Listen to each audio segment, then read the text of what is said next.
একদিন মাটির ভিতরে হবে রে মোনা,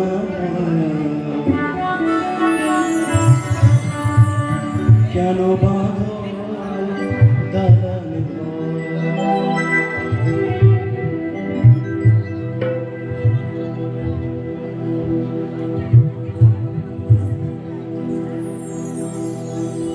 তাই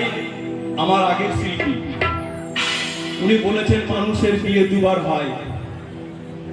একবার আমরা মাটিতে ভূমিষ্ঠ হয়েছি, আবার আমরা মাটিতে মিশে চলে যাব এই ভবস এই সংসার ছেড়ে। তাই অহংকার নয়, এই মানুষময় জগতে মানুষের জন্য, তাই জীবে প্রেম করে এজন সেবিজি ঈশ্বর। কেন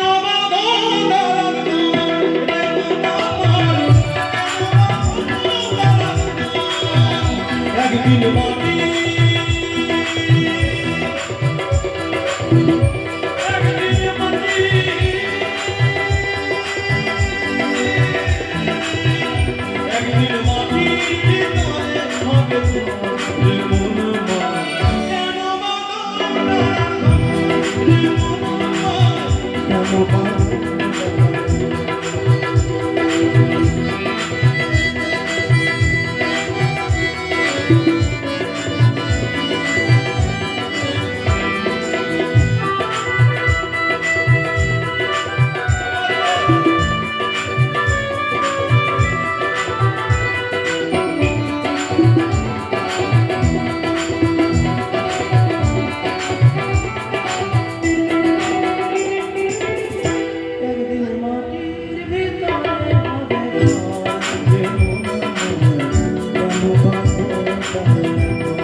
কেউ আপন নয়, শুধু আত্মার সাথে দেহের মিলন। তাই নিজেকে চিনলে জগৎ চিনবে, আত্মানাং বৃদ্ধি গীতার বাণী হয়। এই বাংলার আদি সঙ্গীত বাউল সঙ্গীত হয়, তাই বাউল দেহ দত্ত হয়। দেহ হচ্ছে আমার পবিত্র মন্দির, এই মন্দিরে অহংকার করা চলবে না। তাই পদকর্তা বললেন, কেন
এটা যদি আমি লন্ডনে গাইতাম,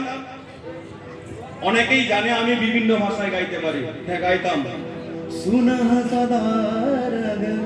তুমকো চাহত क्या तुम हमको जला दिया এই দেহর সাথে আত্মার মিলন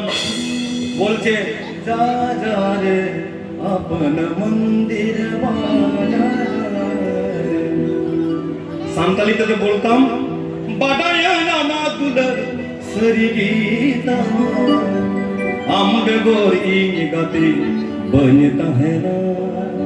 আমবে গোরি গতি বনতা है নোয়া দা জিবি লাইদা নোয়া হরমদ মিটেন বাক্সা লাগা কেনার বাক্সা ভিতরে মিনা নোয়া দা জিবি কুমিতা নোয়া দা জিবি মেন্দায় আমা হরম যদি বাং থাকেন খান নোয়া জিবি পুকারে তাহে না জিবি তো বাং উঠান বাড়ায় হরমরে মিনা তো না তো বাঞ্চা মিনা তো না আত্মা আছে দেহ একটা পৃথিবীর মতো পৃথিবীর ভিতরে যেমন মানুষ বিভিন্ন জাতির প্রাণী অবস্থান করে পৃথিবীর মাঝখানে পৃথিবীর কিন্তু একটা কমলা লেবুর মতো তেমনি দেহর ভিতরে এই 10 ইন্দ্রিয় পঞ্চতত্ত্ব আত্মা পরমাত্মা বিরাজমান তাই কেন বাঁধো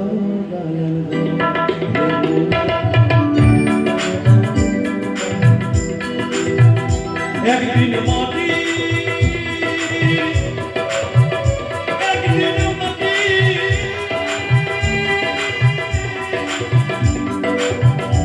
একদিন মাটির ভিতরে হবে প্রাণ রে বোনা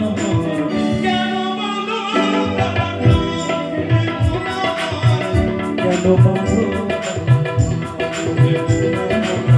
কেন বাঁধো রে বোনা কেন বাঁধো কেন বাঁধো রে বোনা কেন বাঁধো